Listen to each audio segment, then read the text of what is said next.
Fala, conterrânea. Que tal você comentar o Vem Segue, mas relacionado sempre ao discurso que está ali sendo sugerido? Porque aí também vai trazer aquelas pessoas que estão aprendendo, né, sobre a lição do Vem Segue-me, e você continua falando de uma conferência que está sendo comentada, só que é uma conferência sugerida pelo próprio estudo do Vem Segue-me. Quer dizer, uma conferência não, um discurso de conferência, né, sugerida. Aí me vem essa ideia. Já vem tu me dar mais trabalho.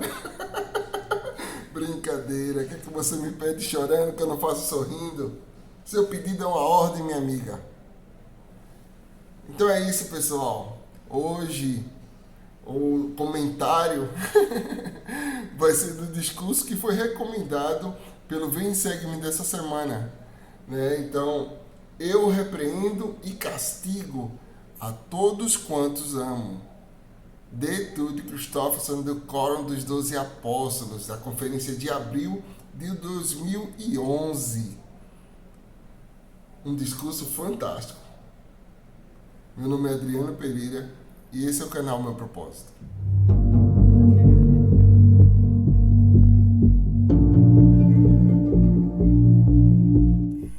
Muitas vezes nós nos preocupamos com o que nós vamos receber, né? Eu vou ter minha família para sempre. Eu vou receber a exaltação. Eu vou receber tudo que o Pai possui. Mas nunca nós nos preocupamos, ou quase nunca nos preocupamos, em pagar o preço. Muitas vezes nós nos preocupamos em apenas receber e esquecemos que precisamos mais nos tornar do que receber. Tornar? Mas como assim, Adriano? Eu gostaria de ler uma parábola, uma história que foi contada pelo presidente Oaks, né? Que vai retratar um pouco essa situação.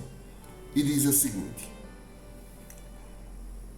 um pai abastado sabia que, caso entregasse suas riquezas a um filho que ainda não tivesse desenvolvido a sabedoria e a maturidade necessárias, era bem provável que a herança seria desperdiçada.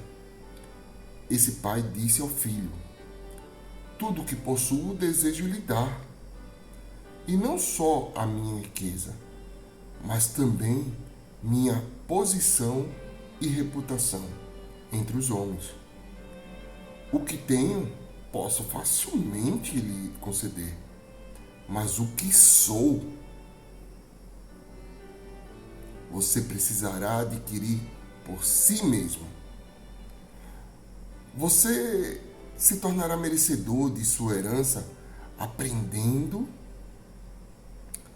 o que aprendi e vivendo o que vivi. Vou lhe ensinar as leis e os princípios que me levaram a obter sabedoria e maturidade.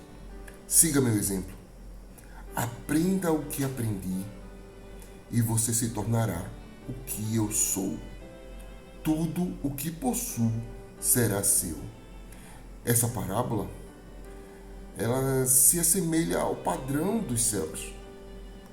O Evangelho de Jesus Cristo promete incomparável herança de vida eterna, a plenitude do Pai, e revela as leis e princípios pelos quais poderemos alcançá-la.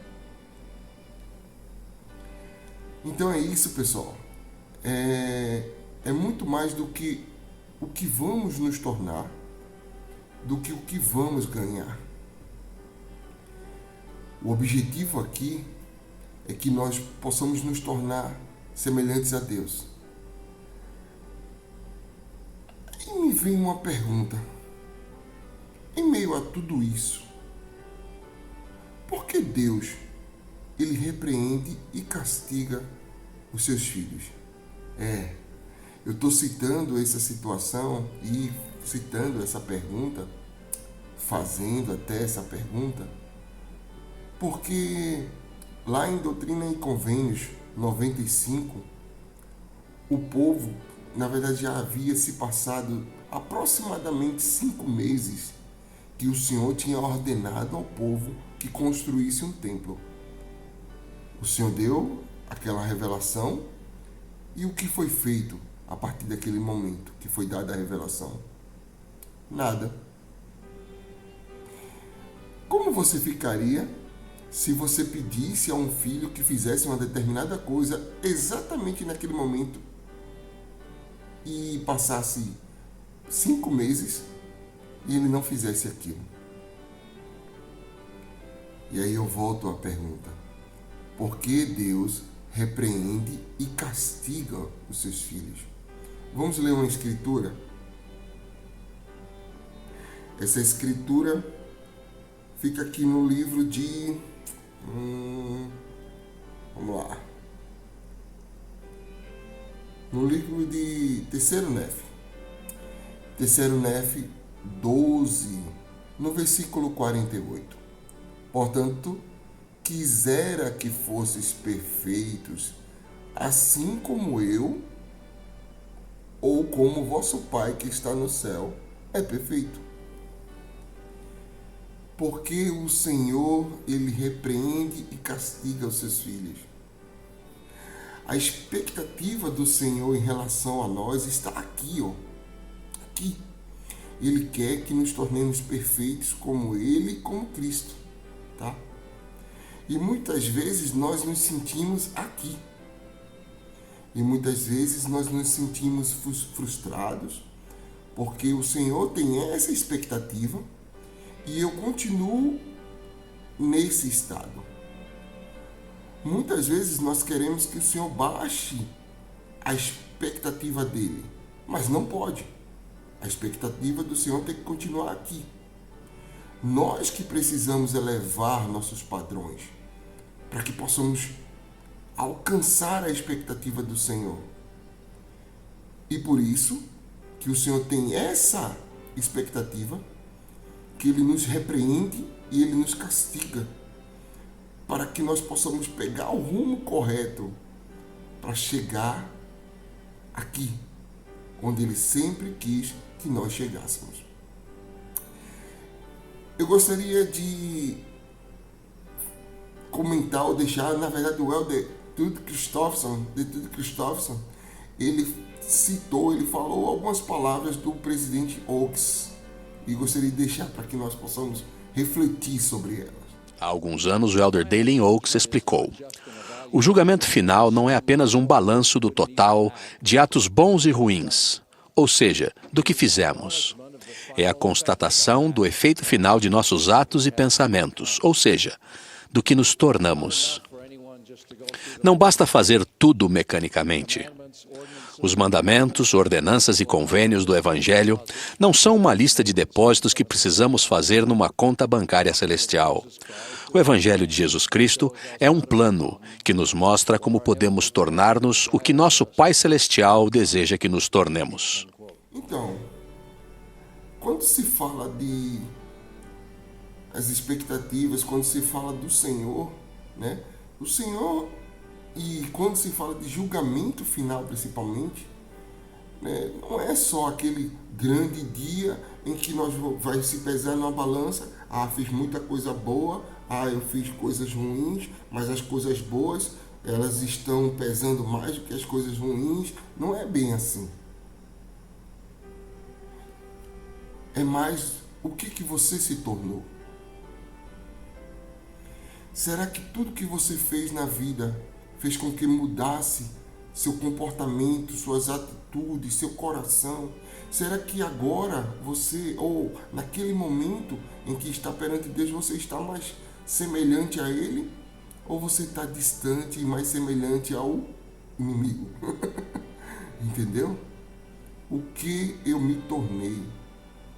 O que eu estou me tornando, né? E isso é muito mais do que você ter um checklist, você ter uma lista de coisas que precisa fazer, e aí você, não, peraí, batismo, fiz batismo, tá. Ir para a igreja, fiz. Tomar o sacramento, ir ao templo, fazer a ordenança do templo, é muito mais do que isso. Diz respeito a uma mudança. Claro que quando uma pessoa ainda não tem um testemunho, talvez seja feito sim de forma mecânica. Mas aquela repetição, dia após dia, se torna hábito. E torna-se você. E eu me torno aquela coisa que eu estou fazendo diariamente. E talvez, não tenho um hábito de ler as escrituras, mas o Senhor está mandando eu ler as escrituras todos os dias. Então eu vou fazer porque o Senhor está mandando. E você vai lendo e você vai deixando a semente ser plantada. E daqui a pouco, aquilo faz parte de você. Você se transformou. Compreendeu?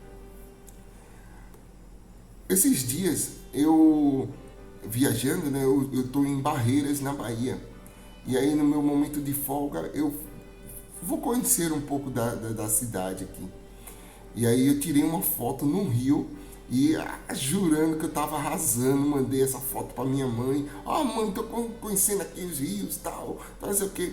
Sabe qual foi a primeira coisa que minha mãe falou?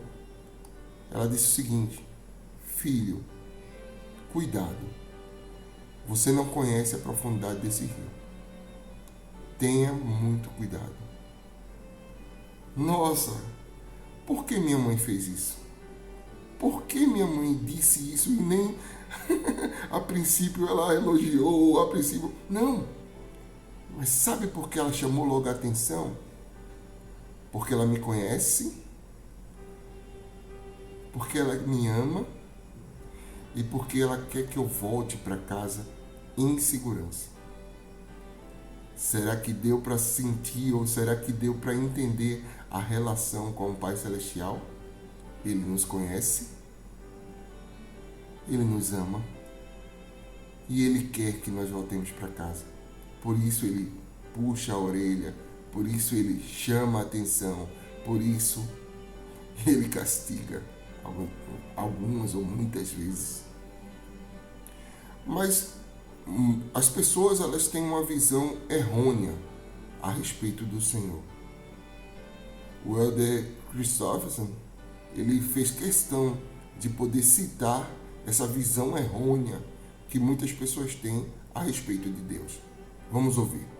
Infelizmente, grande parte do cristianismo moderno não reconhece que Deus faz exigências reais aos que nele creem, vendo antes como um mordomo, que atende às necessidades quando convocado, ou um terapeuta, cujo papel é ajudar as pessoas a se sentirem bem em relação a si mesmas. É uma visão religiosa que não tem a mínima intenção de mudar vidas. Então é isso, pessoal. Deus não está aqui só para nos servir. Ele nem está aqui para só ouvir nossas lamentações, mas Ele quer muito mais do que isso. Vamos ler uma escritura. Essa escritura, ela está em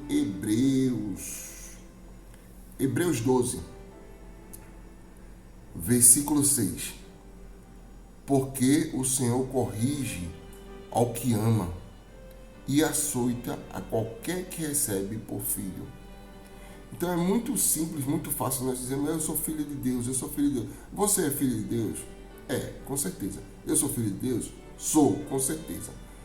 Então precisamos estar dispostos a aceitar de bom grado e até mesmo solicitar as correções do Senhor.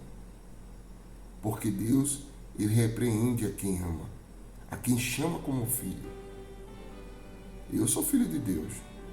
Já fui repreendido pelo Senhor, já fui corrigido, já fui castigado algumas vezes. E sou muito grato por isso.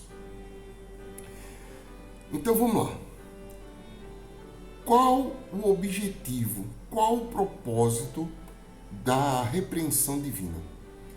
Por que eu preciso ser repreendido? São três. São três os propósitos da repreensão de Deus. Primeiro, persuadir-nos a arrepender-nos. Ou seja, o Senhor está observando, está vendo que nós estamos pecando, Ele quer que nós possamos nos arrepender, porque Ele sabe que só vamos voltar à presença dEle se nos arrependermos. Então, correção e castigo. Segundo ponto, aperfeiçoar-nos e santificar-nos. Então, eu estou vivendo a minha vida de uma forma tranquila, estou guardando os mandamentos, tudo, mas aí o Senhor ele quer que nos tornemos perfeitos. Então vem repreensão, vem castigos, porque nós estamos ali, tranquilo, e o Senhor ele quer que nós possamos elevar a barra, sempre melhor, sempre melhor, sempre melhor, para encontrar, para chegar na expectativa dele. Então, sempre, sempre vamos ter que melhorar a cada dia. Sempre. Terceiro ponto. Às vezes, direcionar o curso de nossa vida para um caminho que Deus sabe que é melhor. Então, às vezes, eu estou guardando os mandamentos, eu me arrependo dos meus pecados, mas eu, assim, estou indo por um caminho que o Senhor considera que não é tão bom. Então, Ele chama a atenção e repreende para que eu possa endireitar o curso da minha vida. Mas aí, ainda existem pessoas que dizem assim, não quero ser corrigido. Não quero, não gosto, é doloroso sim.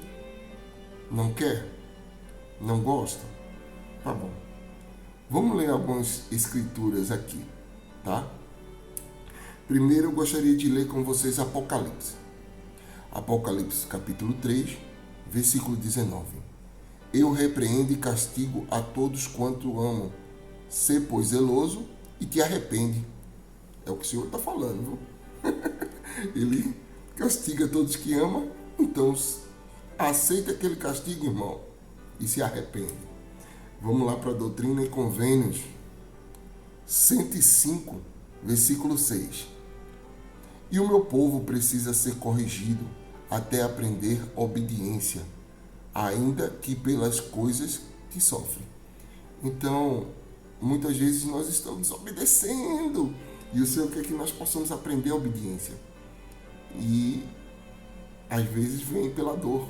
Lembra aquela? Pelo amor, pela dor? Pronto. Às vezes é pela dor. Tá? Vamos lá para o livro de Éter. Éter 2, 14, versículo 14. E aconteceu que no fim de 4 anos, que o Senhor tornou a aparecer ao irmão de Jared, e estava numa nuvem, e falou com ele. E pelo espaço de 3 horas, falou o Senhor com o irmão de Jared, e repreendeu por não se ter lembrado de invocar o nome do Senhor. Então, por 4 anos, o povo não estava lembrando do Senhor. Você está fazendo suas orações? Está fazendo de manhã, quando você acorda? E aí, durante o dia, está lembrando dele? Quando vai na hora do alimento, você está orando? Antes de dormir, você está relatando o dia para o Senhor? Cuidado, tá?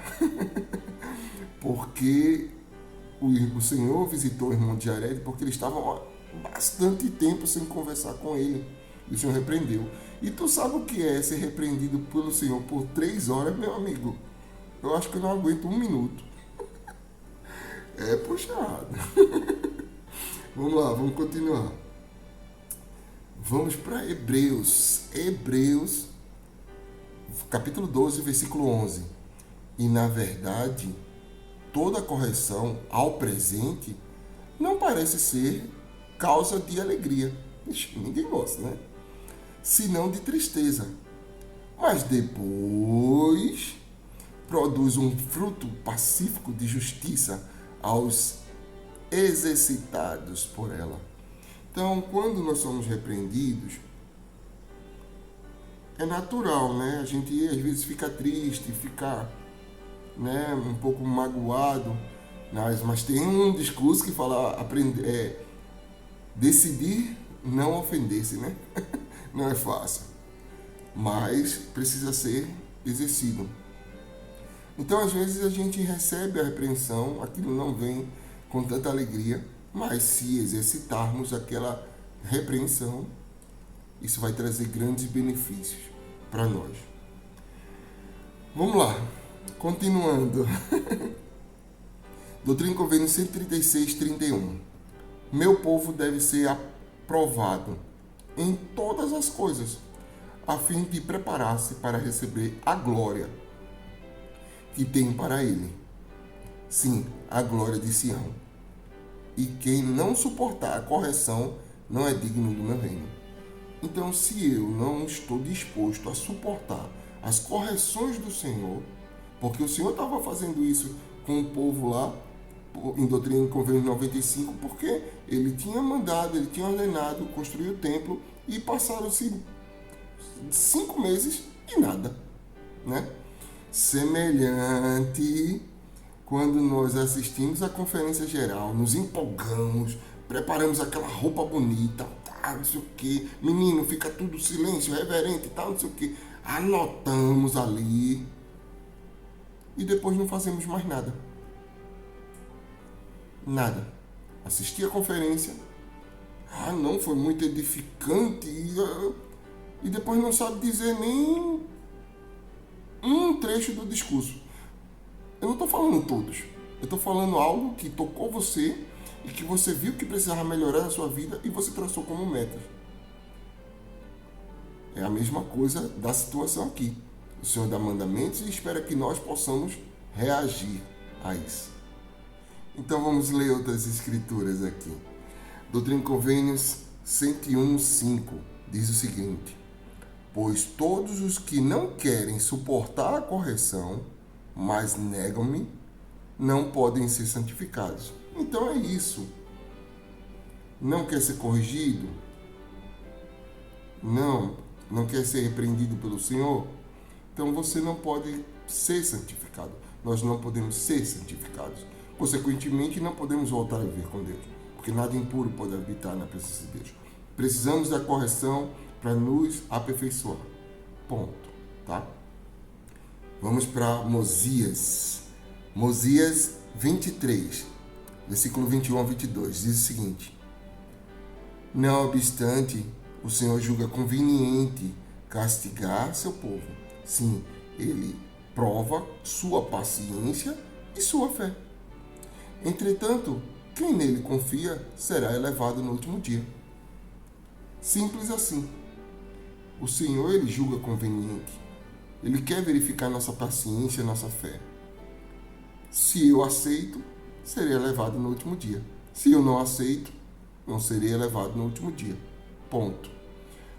O elder Paul V. Johnson, ele falou o seguinte: devemos ter cuidado para não nos ressentirmos exatamente com as coisas que vão ajudar-nos a adquirir a natureza divina.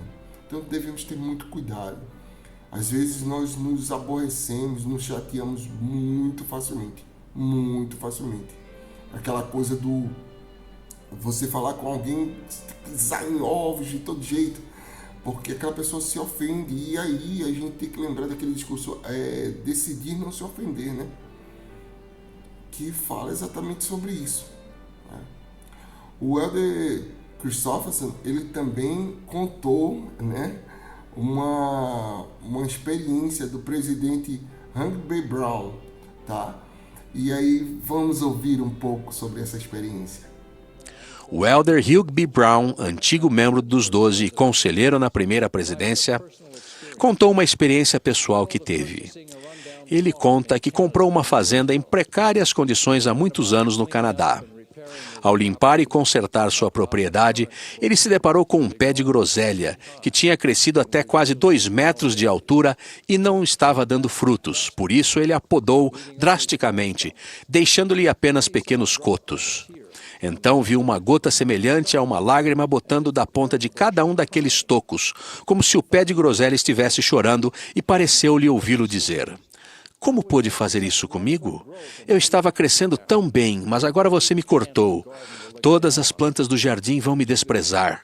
Como pôde fazer isso comigo? Achei que você fosse o jardineiro. O elder Brown replicou: veja bem, pequeno arbusto de groselha, eu sou o jardineiro e sei o que quero que você seja. Não quero que seja uma árvore frutífera ou para fazer sombra. Quero que você seja um pé de groselha. E um dia, pequena groselheira, quando estiver carregada de frutos, você vai dizer: obrigado, senhor jardineiro, por ter me amado o suficiente para me podar. Anos depois, o Elder Brown servia na Inglaterra como oficial do exército canadense. Quando um oficial superior sofreu um acidente de batalha, o Elder Brown estava na fila para ser promovido a general e foi convocado a Londres. Mas, apesar de o Elder Brown estar totalmente qualificado, a promoção lhe foi negada por ele ser mormon. O comandante-geral disse em resumo: você merece a nomeação, mas não posso concedê-la a você. A promoção pela qual o Elder Brown passara 10 anos esperando, orando e se preparando, escorregou-lhe por entre os dedos naquele momento por causa de uma flagrante discriminação. Continuando sua história, o Elder Brown lembrou: peguei o trem e voltei, sentindo-me arrasado e cheio de amargura na alma. Quando cheguei a meu alojamento, joguei o cap na cama, cerrei os punhos e sacudi a mão para os céus, dizendo: como pudeste fazer isso comigo, meu Deus? Tenho feito tudo o que podia para merecer isso. Não há nada que eu pudesse ter feito, que eu deveria ter feito, que não tenha feito. Como pudeste fazer isto comigo? Eu estava tão amargo como fel. Foi então que ouvi uma voz e reconheci o tom da voz. Era a minha própria voz que dizia: eu sou o jardineiro aqui. Eu sei o que quero que você faça. A amargura que eu tinha na alma desapareceu e caí de joelhos ao lado da cama para pedir perdão por minha ingratidão. E agora, quase 50 anos depois, ergo o rosto para Deus e digo: obrigado, Senhor jardineiro, por ter me podado, por ter me amado o suficiente para me desapontar. Deus sabia em que Elder Hugh B. Brown se tornaria e o que era necessário para que isso acontecesse, e ele redirecionou o curso de sua vida a fim de prepará-lo para o santo apostolado. Eu já tive momentos na minha vida que eu precisei ser podado pelo grande jardineiro. Talvez eu estivesse me tornando, de uma forma muito rápida, uma árvore grande e com várias folhas, e que estava pronta para fornecer sombra para muita gente. Mas o Senhor, Ele não quer que eu forneça sombra. Ele quer que eu forneça frutos. E aí, o Senhor teve que me podar para que hoje eu pudesse ser uma árvore melhor e produzir mais frutos.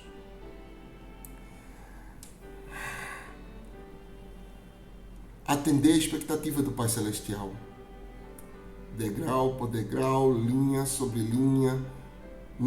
A perfeição nós não alcançamos de uma hora para outra e talvez não alcancemos nem nessa vida.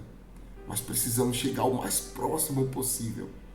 E o Senhor, Ele está para nos ajudar. Ele vai fornecer os meios para que nós possamos chegar às expectativas dEle.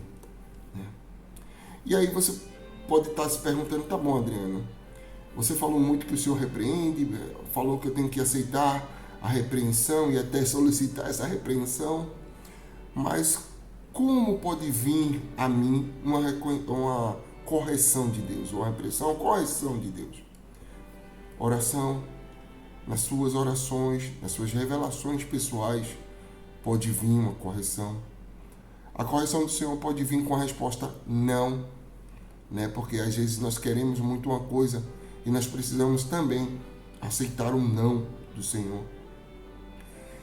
A correção pode vir nas Escrituras, por isso nós temos o Vem Segue-me todos os dias, no estudo diário, porque o Senhor, Ele deseja que nós possamos ser corrigidos, possamos melhorar a cada dia. Então tem as Escrituras, que você pega aquela Escritura e diz: eita, essa Escritura foi para mim.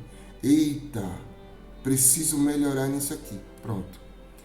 A correção vem nas conferências gerais, isso. Porque Adriano martela tanto a questão das conferências e comentar os discursos da conferência? Porque eu sei que é a palavra do Senhor. Eu sei que vem para nos ajudar, para nos aperfeiçoar, para que nós possamos chegar na expectativa dEle. Muitas vezes nós chegamos lá na conferência muito bonitos, muito arrumados, pedimos reverência aos nossos filhos, olhando para aquele irmão. Mas depois terminou a conferência, eu não sei mais nada que foi dito. Às vezes, durante o discurso, um orador diz algo que você diz: eita, vou anotar que isso aqui foi para mim. Nunca mais olha aquela anotação. Então, a ideia da conferência é que nós possamos ver, sim, ser repreendidos, sim, ser elevados, sim, e possamos identificar quais são os pontos que eu posso melhorar e traçar como meta. E no próximo 6 meses eu poder dizer: melhorei naquilo, Senhor, o que o Senhor tem mais para mim? A correção pode vir através dos líderes. Dos líderes são chamados por Deus, sim. Presidente do quórum, sim. Presidente da sociedade de socorro, sim. Bispado, e etc, etc, etc. Se prepare, irmão. Lembra, decidir não ofender-se. A correção pode vir através do meu cônjuge? Pode. Pode sim, já fui corrigido tantas vezes pela minha esposa. Ela é o que tem de melhor. E o Elder Christopherson usou as palavras de Richard J. Scott, a experiência de Richard J. Scott com a esposa. Vamos ouvir. A correção, espero que gentil, pode vir de um cônjuge. O Elder Richard G. Scott, que acabou de nos falar, lembra uma ocasião no início de seu casamento em que sua esposa Jeanine o aconselhou a olhar diretamente para as pessoas ao conversar com elas. Você olha para o chão, para o teto, para a janela, para todos os lugares menos nos olhos deles, disse ela. Ele aceitou de coração aquela gentil repreensão e isso o tornou bem mais eficaz ao aconselhar e trabalhar com as pessoas. Como alguém que serviu como missionário de tempo integral sob a direção do então presidente Scott, posso atestar que ele olha diretamente nos olhos ao conversar com as pessoas. Posso também acrescentar que quando alguém precisa de correção, aquele olhar pode ser muito penetrante. E aí? Se identificou com essa situação? Eu me identifiquei. E os pais? Os pais devem corrigir seus filhos? Christopherson, ele citou o presidente Boyd K. nesse momento. E aí? O que o Boyd K. falou sobre os pais em relação aos filhos? Os pais podem e devem corrigir e até repreender, para que seus filhos não sejam lançados à deriva, à mercê de um adversário impiedoso ou daqueles que o apoiam. O presidente Boyd K. Packer comentou que quando alguém com responsabilidade de corrigir deixa de fazer isso, ele está pensando em si mesmo. Lembrem-se de que a repreensão deve vir no momento certo, com clareza e firmeza, quando movido pelo Espírito Santo, e depois mostrando então um amor maior por aquele que repreendeste, para que ele não te julgue seu inimigo. Eu já tive muitos momentos que eu precisei repreender com firmeza Sara, repreender com firmeza Samuel, mas não pude esquecer e nem posso esquecer de demonstrar um amor maior para ele, porque eles não podem me julgar como inimigo. Eu não sou inimigo de meus filhos, eu quero o bem deles. Eu estou aqui com a responsabilidade de levá-los de volta a Deus, porque Deus nos ama, Ele nos conhece e Ele quer que nós voltemos para o lar. Então eu tenho uma pergunta: será que o Senhor ele pode desistir de mim? De imediato, talvez você responda assim: não, nunca. O Senhor nunca vai desistir de mim, nunca, nunca, nunca, nunca, nunca, nunca, nunca, nunca. Em âmbito geral, a resposta está certa, de uma forma geral. Mas de uma forma mais específica, sobre um determinado assunto, sobre uma determinada situação. Imagine que você fala com alguém para não fazer determinada coisa, e ela faz. E você fala novamente e ela faz. E você fala novamente, ela faz, você fala novamente, ela faz, contrário àquilo que você está orientando. Vai chegar um momento que você vai parar. E aí você pode estar dizendo: não, mas Deus é perfeito, com certeza Deus é perfeito. Mas ele deixou uma escritura para explicar essa situação aqui. Éter 2, Éter no capítulo 2, no versículo 15. E o irmão de Jared arrependeu-se do mal que havia feito e invocou o nome do Senhor por seus irmãos que se achavam com ele. E o Senhor disse-lhe: perdoarei a ti e teus irmãos vossos pecados. Mas não pecareis mais, porque vos lembrareis de que o meu Espírito não contenderá para sempre com o homem. Portanto, se pecardes até estardes plenamente amadurecido, sereis afastado da presença do Senhor. Então é isso. Se eu continuo, o Senhor está me orientando, eu continuo errado, Ele está me orientando, eu continuo errado, o Espírito não vai ficar insistindo comigo para sempre. E se eu tiver amadurecido naquele erro, naquele pecado mesmo, você entregue. Até o dia que eu venha despertar, né? Voltar a si, né? Como falar a questão do filho pródigo, tornar em si, né? Então, como é, Adriano, que eu posso atender a essa expectativa do Senhor? O que eu preciso fazer para atender a essas expectativas e chegar lá onde Ele quer que eu chegue? Moroni 10, versículo 32 diz: Sim, vinde a Cristo, sede aperfeiçoados nele, e negai-vos a toda iniquidade. E se vos negardes a toda iniquidade e amardes a Deus com todo o vosso poder, mente e força, então sua graça vos será suficiente. E por sua graça podeis ser perfeitos em Cristo. E se pela graça de Deus foste perfeitos em Cristo, não podereis de modo algum negar o poder de Deus. Eita, que essa escritura falou da minha amiga Graça. Mas é isso, pessoal. Precisamos nos aperfeiçoar em Cristo. Precisamos fazer nosso melhor.